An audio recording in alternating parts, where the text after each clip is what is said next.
Hey guys, it's Ted with HDpiano. Here's the intro and the verse to If the World Was Ending. 1, 2, 3, 4.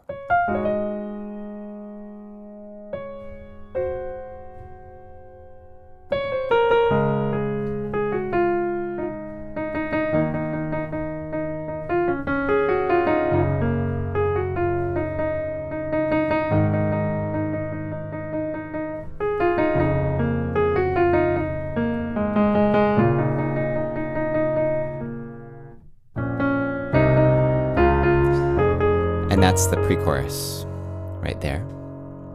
So we are going to learn the pre-chorus and we're going to learn the chorus as well, which goes like this.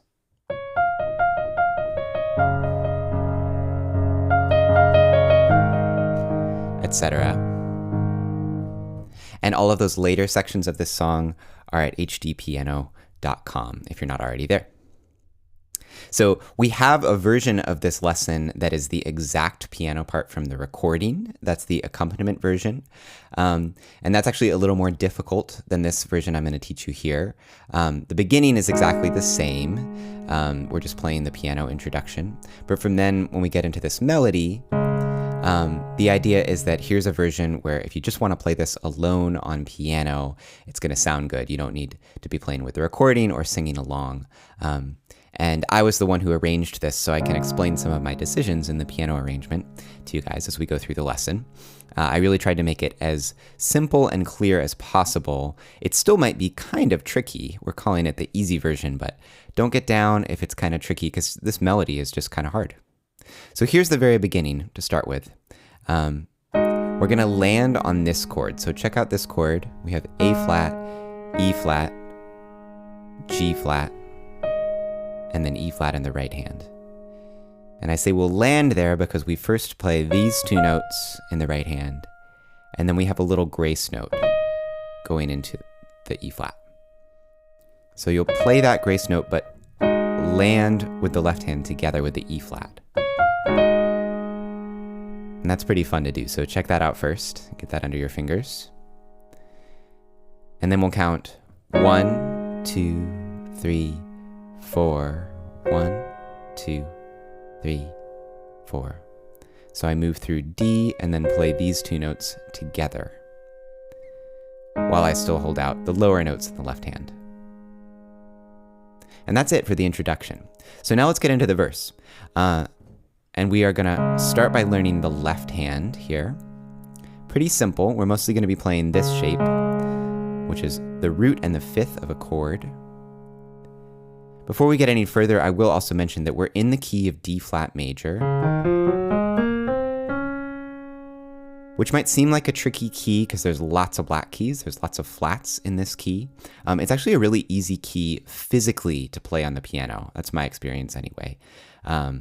But it's worth checking out Devin's Key Signature Essentials series and the D flat videos for that. Those are a free resource on our website. So if you get really comfortable with D flat major, it's going to make everything easier here. Okay, so left hand, we're starting on D flat and A flat. Then we move to E flat and B flat. And I'm going to teach this verse in 2-bar phrases. So there's our first phrase. We already did it. You can just practice going D flat, A flat, E flat, B flat. That's our first transition.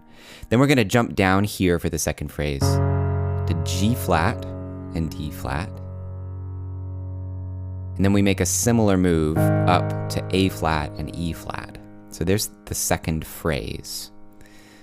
Just to mark through that, here's the first phrase, second phrase. And all of these chords are going to get held out a bit. They're all going to get held out for 4 beats. All right, last phrase here, we go to this shape. This is no longer the same shape of root and fifth that we were doing before. This is a different chord inversion here, but all you need to know is it's F in the bottom and D flat on top. And then we keep the top note and we move the bottom note up to B flat like that. So once more, our last phrase goes like this. and pointing it all together. And you can practice it this way just at a time to remember where all these notes are. Here's the first phrase, second phrase, and last phrase. Now I'm going to show you the melody, and I'm just going to go through it really slowly. If you know the song well, you can think of the words in your head, and that's going to help. All right, 3, 4.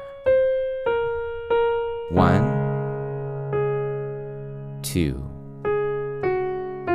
3, 4. 1, 2, 3, 4. And that's the first phrase, so I want you to focus on that first. Remember, you can always use our skip back function to just jump back a bit in the video. All right, now let's check out the second phrase from that pickup. 4, 1, 2, 3, 4, 1, 2, 3, 4. And that's the start of our third phrase. Lots of repeated notes there over the A flat chord, but you can think of the lyric there. It's, were you in the living room chilling, watching television? So it's living room chilling, watching television. That's why you have so many repeated E flats. All right, let's check out that third phrase. It's been a year now. 2, 3, 4. 1, 2, 3, 4. And that's it for the verse. And then we'll get into the pre-chorus. So we do have one other verse in this song, and we like to teach by section. So this happens a lot later in the song, the second verse, but it's almost identical. I'm just going to show you the difference, which is mostly in the left hand. We have the same chord structure, but we're going to be playing through these chords in a different way. So the left hand's going to be playing quarter notes instead of whole notes, kind of keeping the beat. And you notice right away that I'm using different pairs of notes to fill out these chords. Kind of lower and more intense in this chorus, or sorry, this verse. So let me walk it through slowly with you. In the second verse, the D flat is going to look like this. It's octaves. So you'll play 4 of those. The E flat is this shape. Now notice, this looks like an octave, but it's not quite. I keep D flat on top in my thumb. And that sounds more like the chord shape that actually happens in the recording.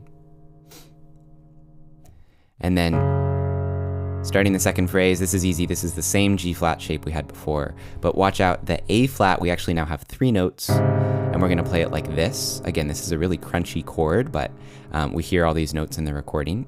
It's a really beautiful chord. And on to our last phrase, these notes are also gonna be identical to the first verse, but we're just gonna be playing them again as quarter notes.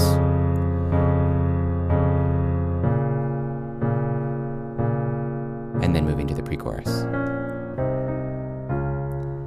So the melody is pretty much the same. The variations for the Julia Michaels verse just have to do with slightly different rhythms.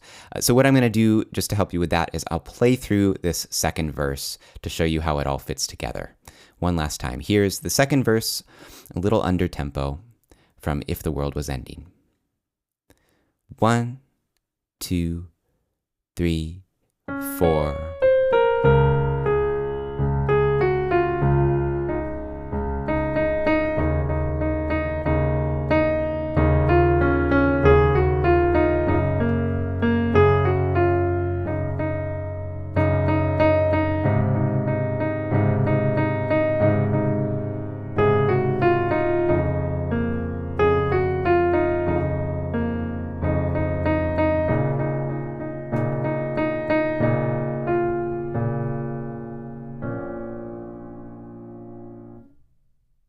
Okay, great job on part 1.